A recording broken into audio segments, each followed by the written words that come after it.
Hello, everyone.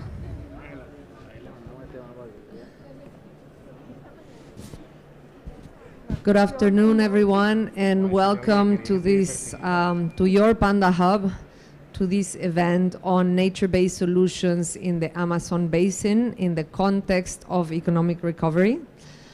I have the pleasure to be accompanied here by a fantastic panel. To my left, I have Juan Pablo Bonilla. He's the Director of Climate Change of the Inter-American Development Bank. To his left, we have Angela Andrade. She's the chair of the Nature-Based Solutions Standard Steering Committee. And then to her left, we have Alex Saer. He's the Director of Climate Change in the government of Colombia. And then to his left, we have my dear friend Jimena Barrera. She's the Director for Policy Coordination and Cooperation for America Latina in WWF. So I am very happy to be here with you. On the one hand side, because nature-based solutions has been emerging quite strongly in the international narrative. It has also been emerging quite strongly as a different way to see the interventions of nature, connected to local stewards, which is very, very important, connected to local livelihoods, which is crucial, and with a focus on local livelihoods, but also with a contribution to socioeconomic development more broadly. And I very much appreciate this new report, putting nature-based solution in that context.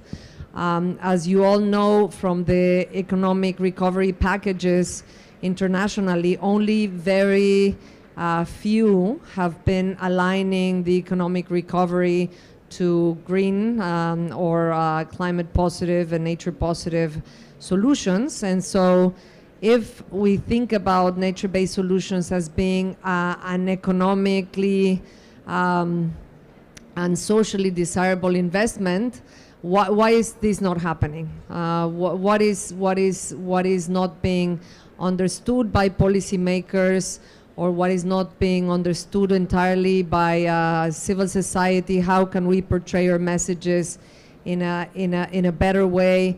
How can we think about new economic instruments that can actually make that happen? And you know, the Amazonian and the basin of the Amazon is a very, very important basin ecologically, but also socioeconomically. So that is the topic of today. And without more ado, I hand over to my colleague from WWF Colombia, Paola, who will summarize for us the big highlights of this report and policy paper. So over to you, Paola.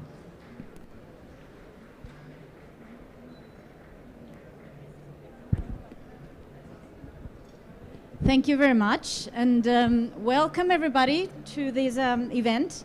We know you have been in a lot of events where you may have heard about natural-based solutions, and you may be asking, again, what is the added value of this new chat? So you will see, of course, we're trying to bring all those discussions very, very localized to the Amazon biome, as my colleague Vanessa was mentioning. And what we want to do here today is to try and have a dialogue with these amazing colleagues in the panel, and of course, the questions that all of you may have, in order to build on ideas on how to actually bring those nature-based solutions approaches into national economic policies. So this is basically what we're going to do. Based on some reflections that we have been doing within our offices and with our experts. So what is the reality? Where is it what we're at? So The Amazon basin, which, as you may know, is home to a lot of people, not only from local communities and indigenous peoples, but many other cities and many other populations depend on the services that the Amazon provides. The Amazon is as long as 6.7 million hectares, and of course, that brings a lot of importance into the region. It's one of the most critical natural sites in the world. So as you would know, the threats by human actors and by human actions are absolutely overwhelming, especially because it's a very, very vulnerable ecosystem. The pandemic has shown that vulnerability is specifically in the Amazon, but not only in terms of the ecological ecosystem itself, but also in terms of the social protection and the economic needs that or decisions that need to be taken in that particular important space. So what we are trying again here to mention is that by ensuring the provision of ecosystem services, we can strengthen adaptive capacity of populations, but also of the social ecological system in the Amazonian territories. And the idea is to discuss why and where is it that nature-based solutions come into play. So again, I'm pretty sure that all of you have heard about nature-based solutions a lot in these days, and will in the coming days as well. So basically, just for all of us to be on the same page of what is it that we are understanding as nature-based solutions, is those actions to protect, sustainably manage, and restore natural or modified ecosystems. But most of it that address societal challenges. So that's sort of the angle that we always need to take into consideration, and also providing human health, well-being, and biodiversity benefits. So it's an encompassing concept that we hope that with each of our actions and each of our presentations as well, gets more and more clear. So the exercise and the questions. ¿Qué quieres? Gracias. Sí, ¿sabes que sí? Por favor. So my colleague here is going to help me with the slides. So the exercise that we have been doing in terms of analyzing what are those added value of natural solutions in the Amazon is basically to think about how to maximize those critical natural sites that are in the basin.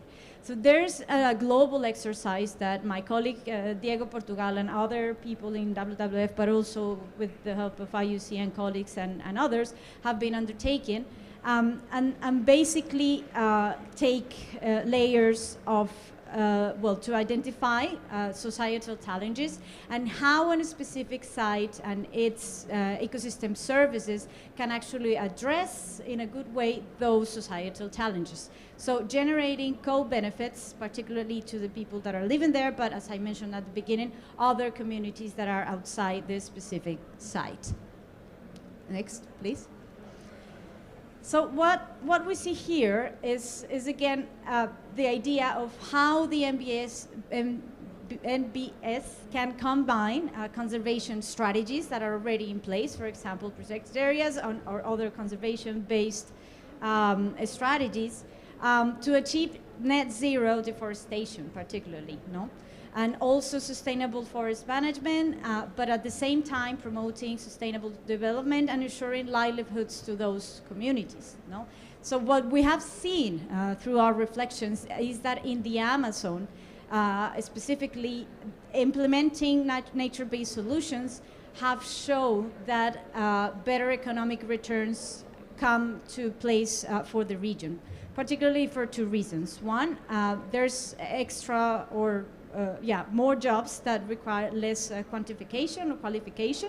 That's what happened in even the pandemic, that fortunately because of some of the green jobs that were created or could stay over time, people of course will have more income. But the other thing is also that more than 70% of the profits were spent locally. So we have actually learned to spend our income and to mobilize our local economies through this approach. No? But not everything is perfect, of course. What we have been finding is that there are a lot of barriers to actually implement and invest in nature-based solutions due to four main reasons. So the first one is that this is a logical one, if you would say. Funds are being used in other sectors, particularly to, of course, recover in terms of the health system and others that would help us, well, get out of sort of this complicated situation, but also because the investments in environment go particularly for energy transition. So they're not taking too much into account nature related investments, and we need to change that. So the other reason, or the other barrier, is deficit, overall deficit, and the devaluation of the national currencies. Actually, in the Amazonian countries, we have, well, basically 9 different currencies. None of them, well, except for the French Guiana, actually competitive to international currencies such as dollar and euros. So that's one thing. Also, the potential increase in demand of commodities, which of course would change the prices of those commodities, and the risk that they are actually taking a lot of the resources from the Amazon rainforest.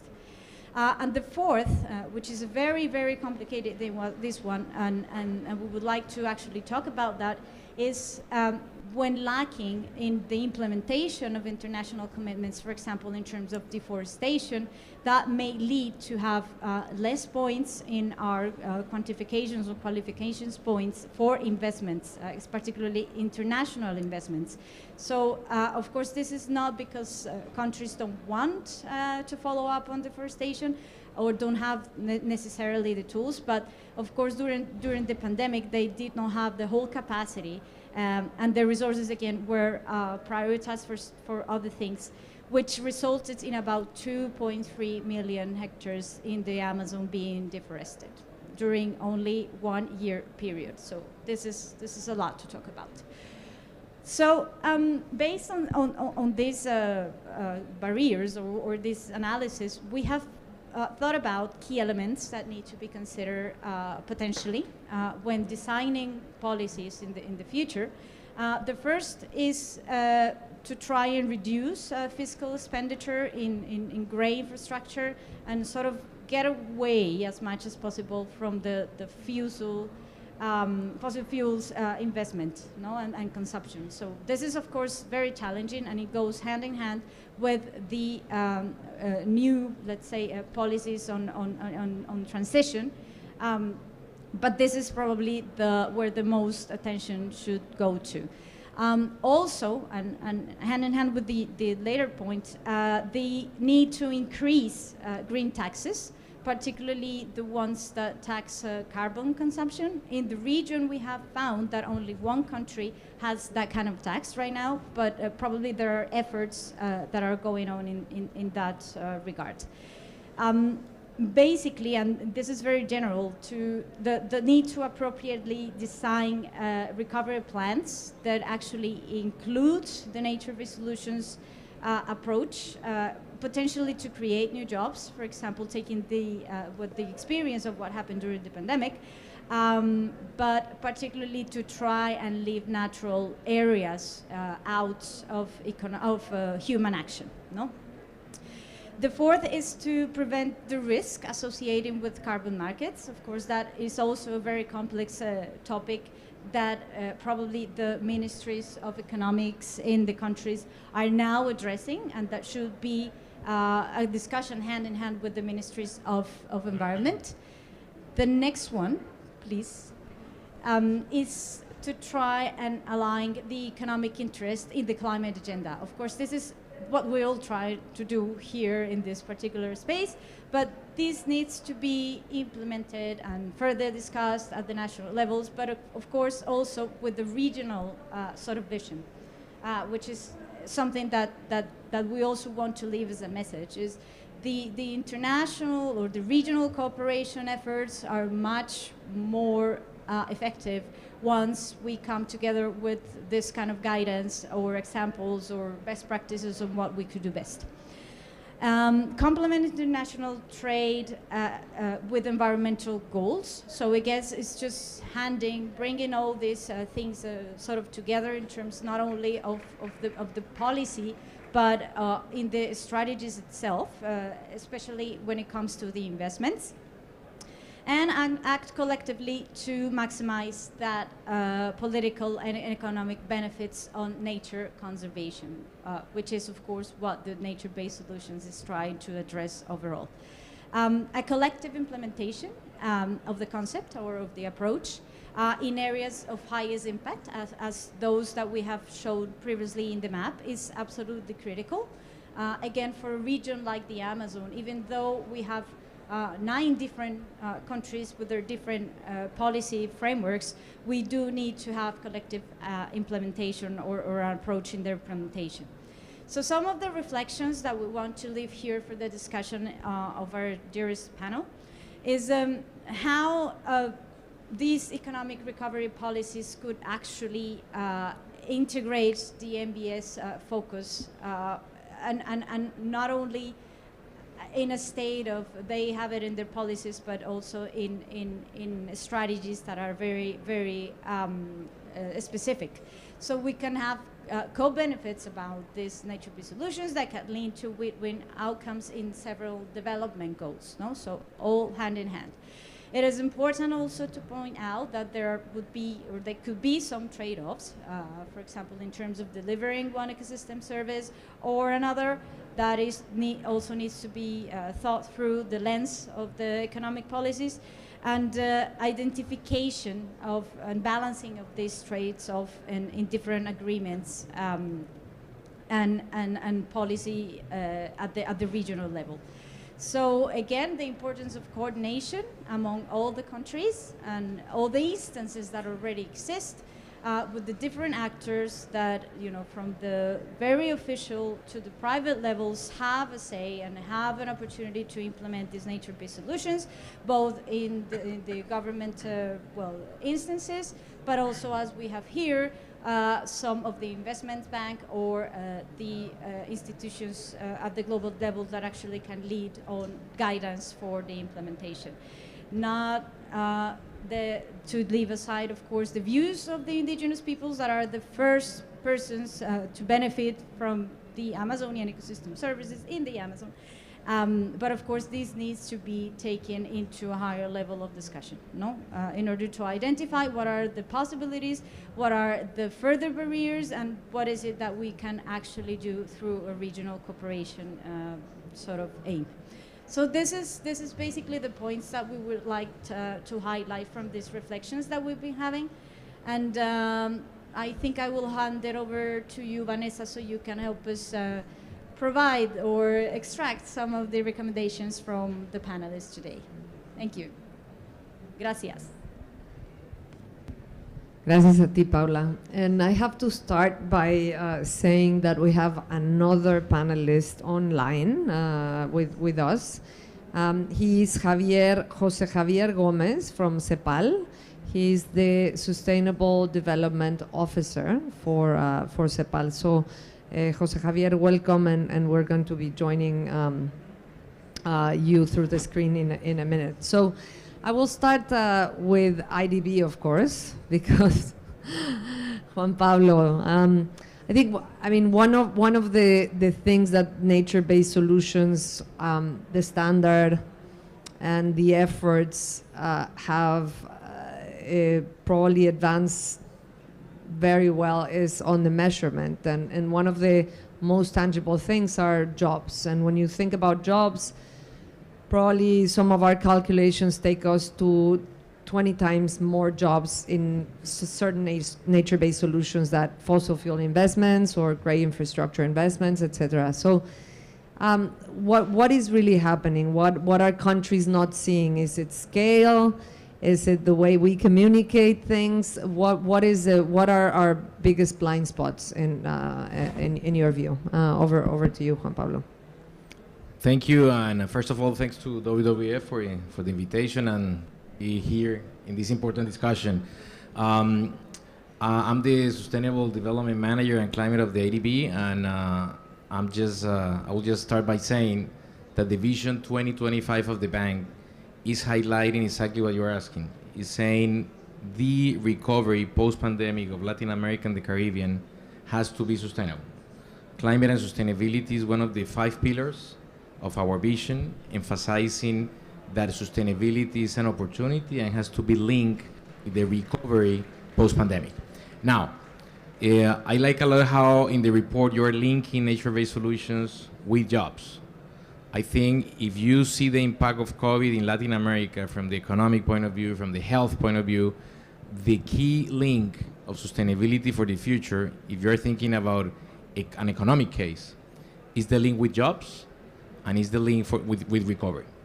So based on that, we have started to see how the biodiversity and nature agenda is not only part of the resiliency component of climate, but at the same time, an integral part of to natural disasters. I'll the Amazon later, but I think it's important to conceptualize that all the financial mechanisms that the ADB is doing to address climate change, natural disasters, are complemented now with how to build resiliency. So we have developed a contingency credit line for all the ministers of finance of the region to have contingency line of credit to attention to natural disasters. But we're saying, listen, this is not enough. We're including hurricane clauses in our countries to postpone the payment where you have a climate impact. But we're saying beyond that, you need to build resiliency. So the role of mangrove, for example, of wetlands, urban wetlands in coastal cities is going to be key to build that resiliency. If you see Bahamas, when they were hit by the hurricane, the places of Bahamas that suffered the least were the ones in which mangroves were in place. Cities, coastal cities, if you see the role of urban wetlands, mangroves, and other ecosystems, linear parks, not only as a resiliency component, but also as part of the solution, is going to be key. Now, how you link this with employment? I think the IDB is starting to try new mechanisms that we have used in the social part. I think part of the learning process of COVID is how the social agenda is linked with the sustainability agenda. For us, it was not a surprise that the cities that better respond to COVID were the ones that had, for example, good networks for natural disaster response. So the way of approaching nature-based solutions, I think in general, for the future, needs to be linked with the social component. So our institutions, in particular the bank, has done in the past, for example, what we call conditional transfers. It's a very good mechanism that we have linked to social areas. So we supported Mexico with Oportunidades, Brazil with Bolsa Familia, Colombia with different programs linked to education and health. We need to start using non-conditional transfers at the beginning to nature-based solutions.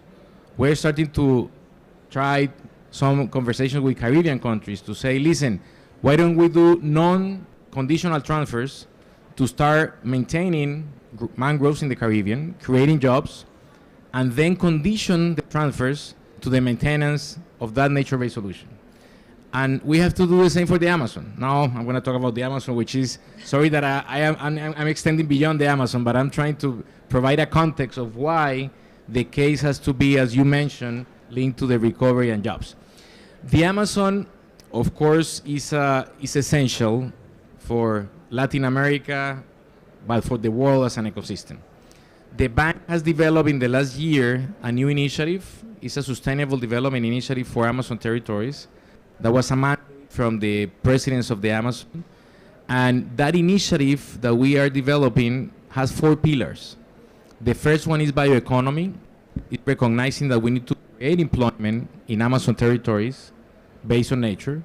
The second one is social components. It's the importance of investing in health, education, in jobs in the Amazon.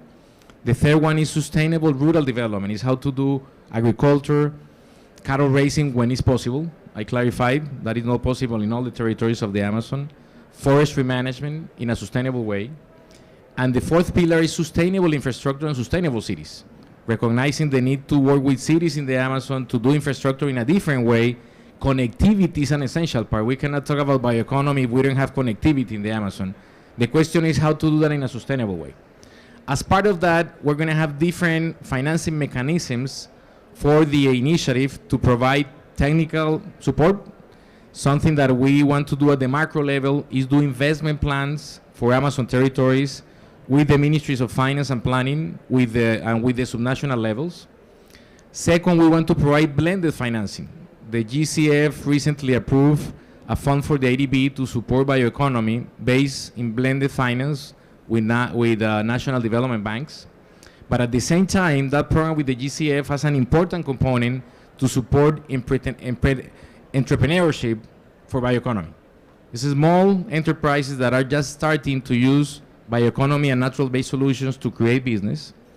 And a fourth component is how to create a small grant program with indigenous communities to have direct access for them. We're going to co-create that program directly with COICA. But at the end, beyond blended finance, the third product of the initiative will be payment for results. So we're having a multi-donor. Yesterday, Germany, Netherlands, and other countries are confirming the support to that multi-donor to pay for results.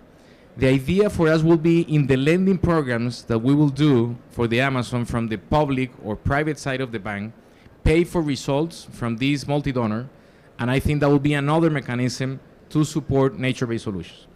Going back to cash transfers, if we support cash transfers programs for rural communities in the Amazon to do agroforestry through IDB lending, then we could use the resources from the multi-donor to pay for results for communities. And the blending component will be, as I said, with banks to foster the bioeconomy. I think this is going to be something that we are going to start in these years, but we need to look forward for at least 10, 15 years of work in the Amazon. That's why we're emphasizing to do the investment plans at the territories, financed by the IDB and finance other institutions due to the magnitude that we need. It's going to be complex, but I think it's a great challenge for us as the main development bank of the region, and we look forward to work with all of you, with WWF, with other NGOs, with the indigenous communities, with the subnational governments, and with the national governments of the Amazon countries. Thank you very much, Juan Pablo, and those are, I mean, good news, no? To hear that. Angela, I would love to hear from you. What are other things that the nature-based solution standard can help in connecting more of the, because at the end of the day, nature-based solutions are ecosystem services, are positive externalities with all of the complexities that brings. Sometimes they're, extraterritorial externalities, and that's why it's difficult to bring them into financial flows, and that's part of the complexities. But how do you think the standard, in addition to the measurement piece, the jobs piece, how does the standard can help bringing this closer to economic decision making? Over to you, Angela. Thank you, and thanks for the opportunity to participate in this panel and this important topic for the world, I would say.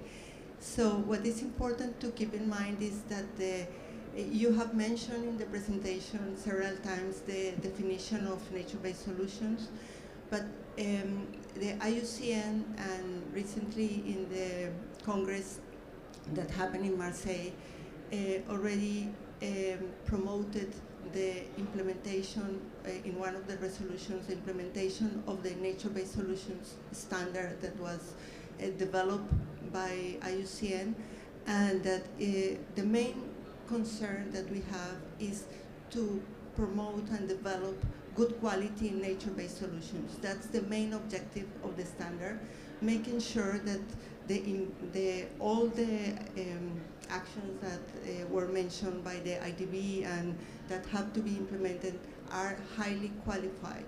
So to do that, it's important to keep in mind the main topics that the standard is addressing, because even if it was said that it refers to restoration, to reforestation, we have to make sure that all the interventions that we are making are oriented towards keeping ecosystem integrity and human well-being.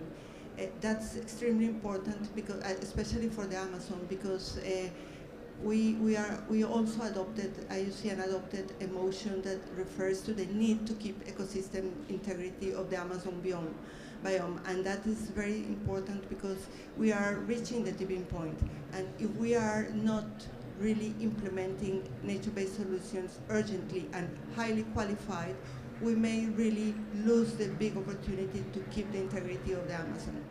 So I will mention some of the important topics because the Amazon is really threatened by different activities that are promoting land use change, and the land use change is critical. We know that in many countries deforestation is increasing very fast, and in many cases, instead of stopping deforestation, there are actions that are related to the promotion of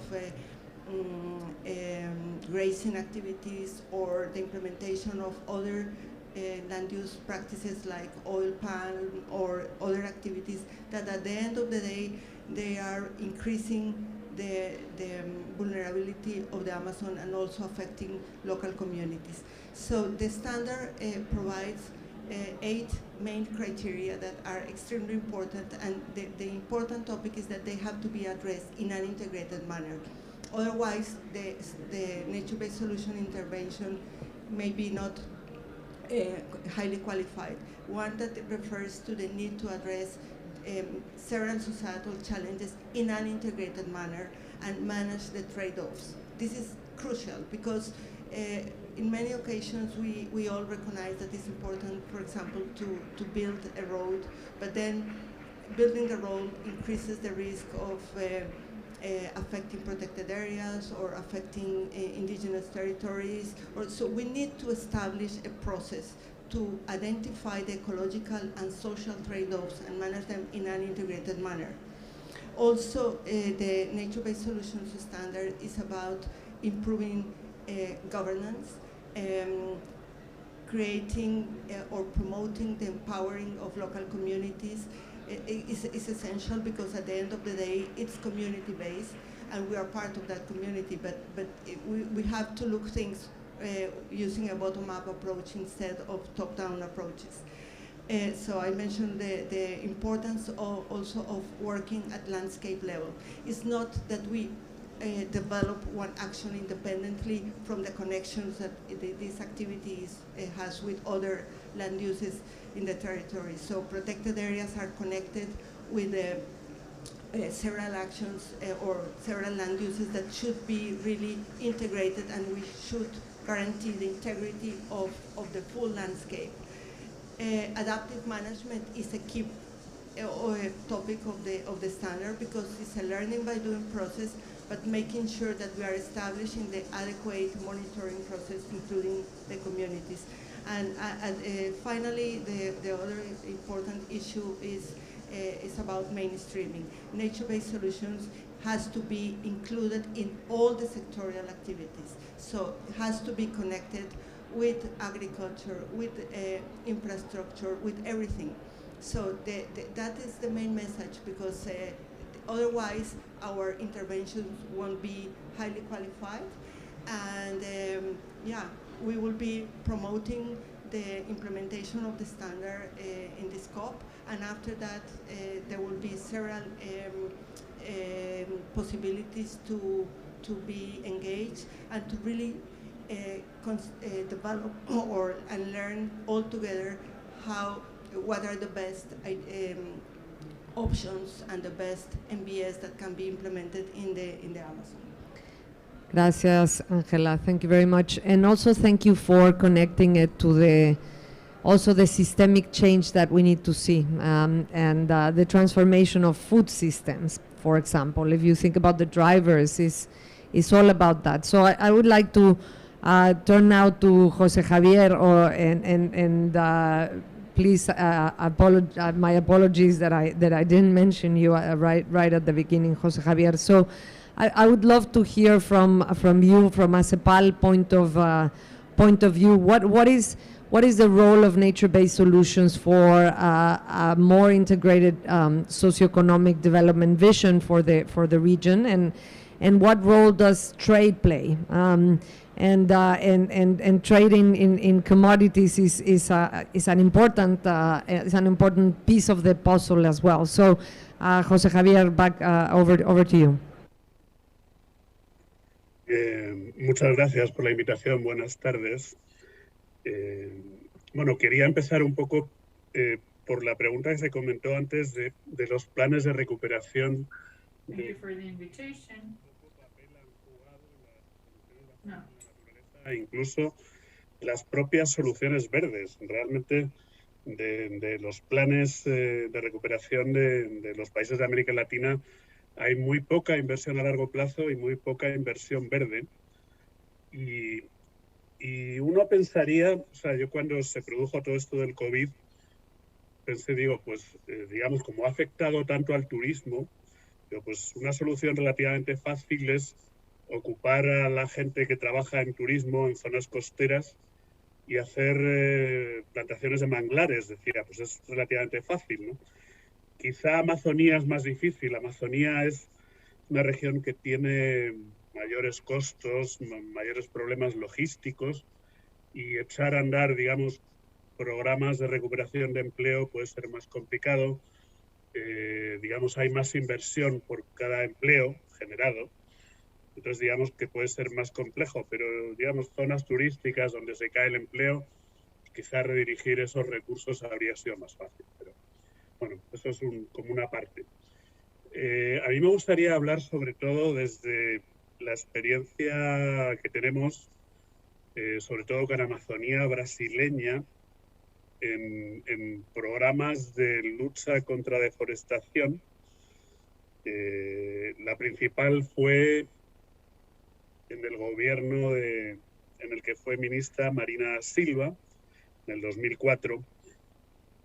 En aquel momento la deforestación en Amazonía llegaba como a 27.000 kilómetros cuadrados, que creo que es como la superficie de Bélgica, y al cabo de 8 años se redujo a menos de 5.000 kilómetros cuadrados, que es una tasa de deforestación alta por año, pero realmente la reducción fue grande. Entonces, esto de alguna manera es para ubicar las soluciones basadas en la naturaleza dentro de un contexto más amplio, porque evidentemente es una opción, es una herramienta muy valiosa, pero hay que ubicarla en algo más sistémico. It's a tool that needs to be placed in a more systemic context, as was mentioned before. Fantastic. José Javier, te estamos escuchando, pero solo en español, entonces no había traducción simultánea. Entonces, si puedes tratar de resumir lo que vienes diciendo, y ahora Annalise va a tratar de resumir un poco tu primera intervención y danos un momentito, ¿no? So we're going to start to translate in English his interventions. Is Annalise there for us? Yeah.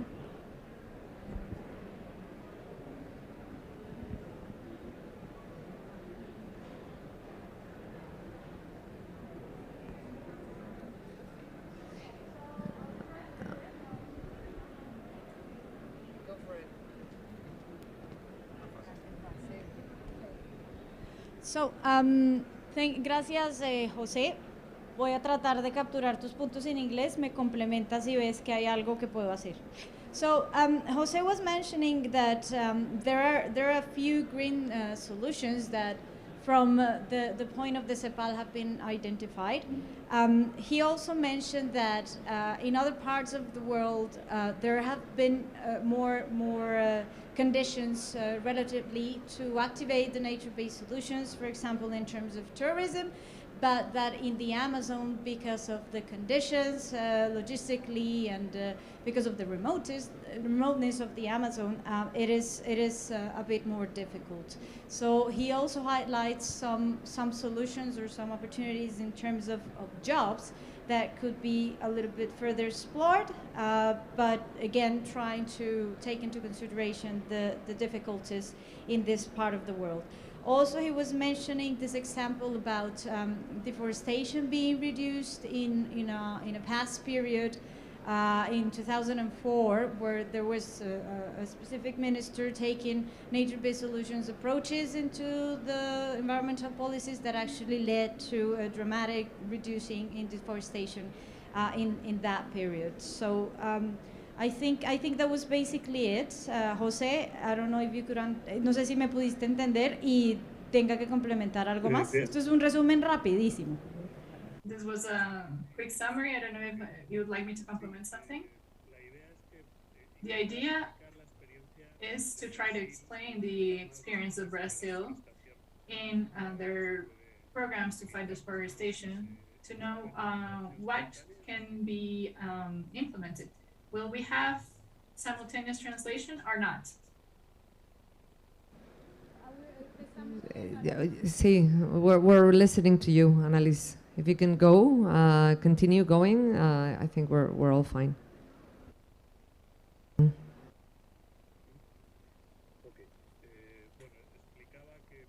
Okay, so as I was explaining, during the period in Brazil, deforestation dropped from 28,000 square kilometers per year to less than 5,000. And there was a program that was very successful that was based in 3 pillars. The first pillar was territorial planning. Protected areas were created, indigenous territories. The second pillar was deforestation, which was extremely harsh. It was based in a system of satellites that would detect deforestation in real time.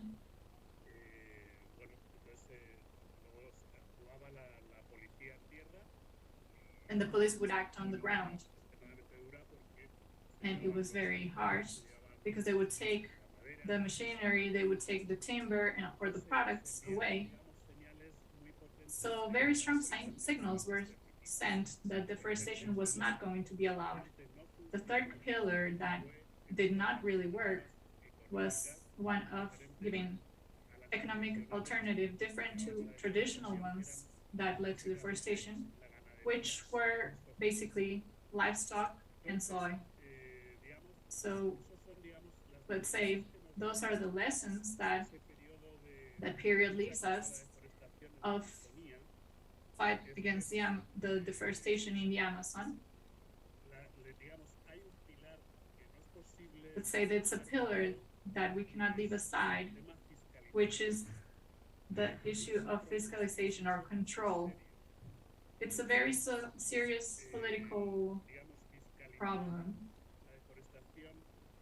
Controlling deforestation requires many resources, and countries don't have the necessary resources to dedicate and to guarantee a serious control in the Amazon. So that leads us to a problem, because when donors dedicate funds to the Amazon, they expect those to be additional to the control and command implemented by the countries. So I think there we should go into discussion of until what point should the donors fund those activities, and we would go into sensitive issues related to sovereignty, but it is very much related to problems of deforestation in the Amazon. One of the topics that worked really well was indigenous people's territories and protected areas. And we can talk about natural solutions, but it is much more practical to ensure the property of indigenous territories. We cannot have nature-based solutions if the indigenous communities do not have the property over the land assured. And then there's another topic. In the experience with the Amazon Fund that mobilized close to $1,500 million from the governments of Norway and Germany, it was channeled through National Bank development banks. It was channeled through the Development Bank of Brazil. There was no separate structure created to move those resources. And that was very interesting because the Development Bank in Brazil has a connection with the national banks of Brazil, which is the one that loans funds to the agriculturers in Brazil, so that those banks are the ones that can move resources to new projects. The financial institutions are very conservative. They are afraid of risk. So these banks are the ones that can say, so nature-based solutions projects that can be related to forestry or others can be profitable. So that development bank can be the one that tells the other financial institutions that those projects are in fact profitable and that resources can be moved towards them. Gracias, José. Emerging proposals, and nature-based solutions would have to be inserted in that sort of program. Gracias, José. Thank you. And Alalis, that was just such a fantastic job in translating simultaneously. So I just want to make sure that we have space for Alex and also space for a couple of questions from the floor, hopefully. And sorry to cut you there, José, but actually you brought it back very strongly to the IDB and Juan Pablo again on the risk management or for financial institutions. But Alex, going to you, really, what are the challenges, the true challenges and opportunities to bring nature-based solutions to the forefront of economic recovery? Is it institutional arrangements? Is it the earmarking of public programs, which in the case of Mexico is a lot about that. It's about the rules of development, planning in the country and the way the institutional infrastructure is set. But what is your experience in Colombia? What has worked and where are the remaining challenges, and what can you say for the Amazon basin? Over to you, Alex.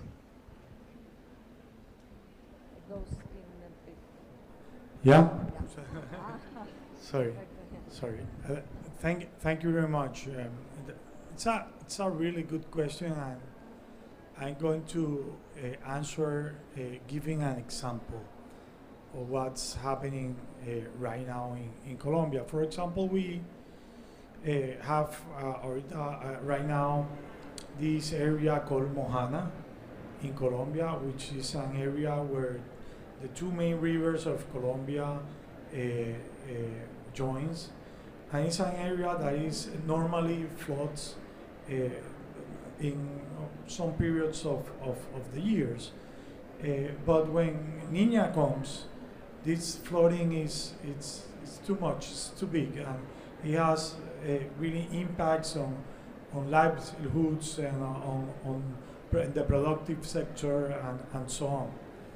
So we are right now working on a compass document. A compass document in Colombia is a high policy, long-term high policy document, and we were rushing, or we are rushing to make this document and this policy document, and we are sure that the best solutions that we can came up to cope with the problems that the Mojana region has is natural-based solutions. But when we are doing the compass, it's really difficult to came up with these solutions because we don't know like the technological aspects, the economic aspects, and we have many uncertainties on how to implement those ones. So when we just do like a first draft of this compass, mostly 90% of the solutions that we came up were great solutions, because it's really easy when you have these great solutions, it's really easy for the technical people to put them there. You know, you know that you need a bridge, you need a dike, and you know also how to contabilize or how to budget all these solutions, and that doesn't happen for nature-based solutions. They are really difficult to came up with a methodology and a budget, and when you are trying to put it in your plans, it's not as easy as the great solutions came. So that's one of the main that's as a conclusion, that is one of the main challenge. We cannot think on these nature-based solutions in a reactive way. We have to put it in a proactive mind, like in a proactive line. Like we have to plan these solutions, we have to work on how to budget them, to identify all the actions that we need to implement them. So that's one of the main challenge. The second one is also an example. We have in our development plan of Colombia a goal that is to restore 300,000 hectares in Colombia from 2018 to 2022. So when we try to communicate this goal to the territories, to the communities, it was really difficult because even the people doesn't have in mind what's in a hectare and what is to restore a hectare. What does that mean? So we have to find another way to communicate what is our restoration, and we put it in trees numbers, and that's why we have a goal of 100 million trees, which is a way to communicate that we are going to restore 300,000 hectares, because we did like a calculation of 600 trees per hectare and so on. And in that way, it was easier to came up with stakeholders that could be involved in those 180 million trees project, because it was easy for them. But then we have the same struggles. Where to find the land? So we didn't have like a land available to plant these trees. Where to find we don't have greenhouses to grow out these trees in the whole territory.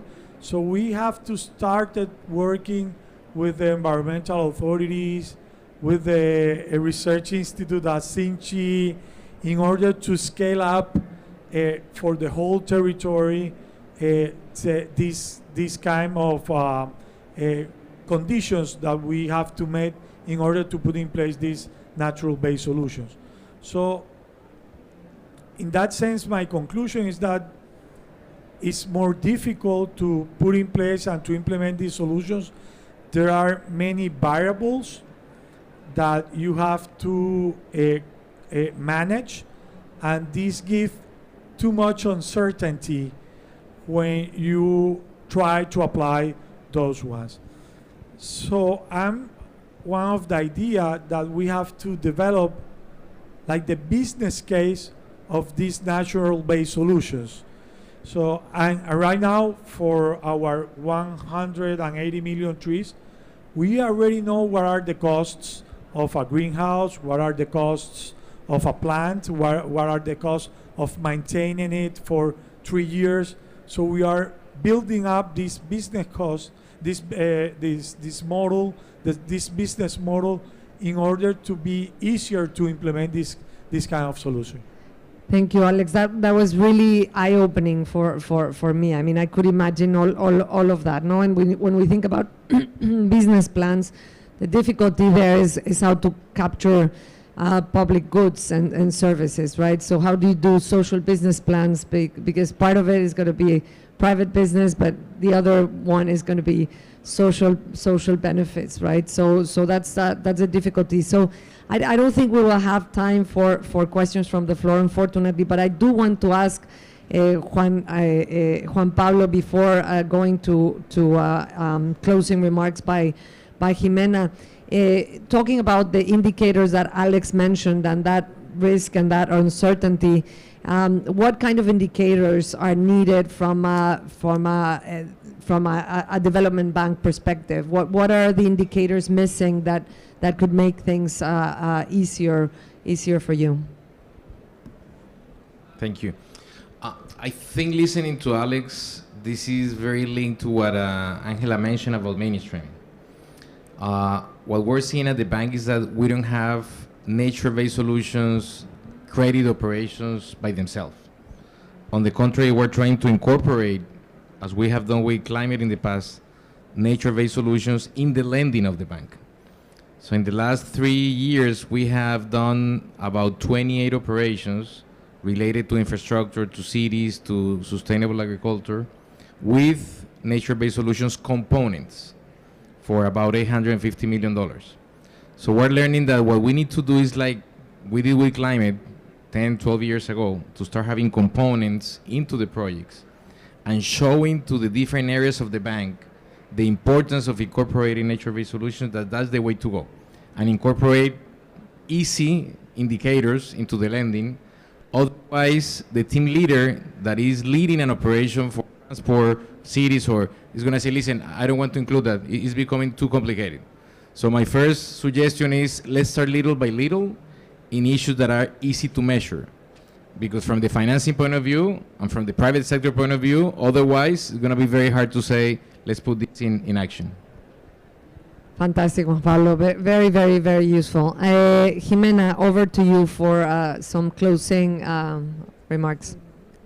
Thank you, Iván. No, it has been a really great discussion. I think we have different perspectives in this panel. I really appreciate all your inputs regarding this issue. We had a very good presentation with Angela to mention about the context of nature-based solutions, where the kind of the different the standard and how we need to implement the standard based on the different criteria. And we also showcase these criteria in terms of the implementation, as Alex was mentioning, some of the challenges that we are facing regarding economic issues, but also in terms of capacity, but also in addressing like technologies that are needed. But at the same time, it has been very interesting to see what financial institutions are working on this issue in the context of the Amazon, about how we can, as Juan Pablo mentioned, try to address the challenge that we are facing, but at the same time, how to understand the context of the Amazon in terms of the importance to build resilience and also to address kind of the challenge that we are facing regarding the tipping point of the Amazon, and also strengthen the component of addressing natural disasters, considering the vulnerability of this region. It has been very interesting also to see these different mechanisms, financial mechanisms, for instance, how to address issues as blended finance, but also supporting entrepreneurship and payment by results with different financial models that can provide financial sustainability for addressing nature-based solutions in the context of the Amazon. And also, I really appreciate the presentation by CEPAL, the intervention, because as CEPAL is working in the Latin American region regarding the social and economic context, it is important to strengthen and analyze how nature-based solutions can provide employments, but also economic opportunities to face the economic and social challenges that we have for the Amazon. Thanks so much all. Thank you very much, Jimena. Jose Javier, thank you so much. Juan Pablo, Alex, Angela, thank you for a great panel. And thank you, Paula, for a fantastic report. Congratulations. Thank you, everyone.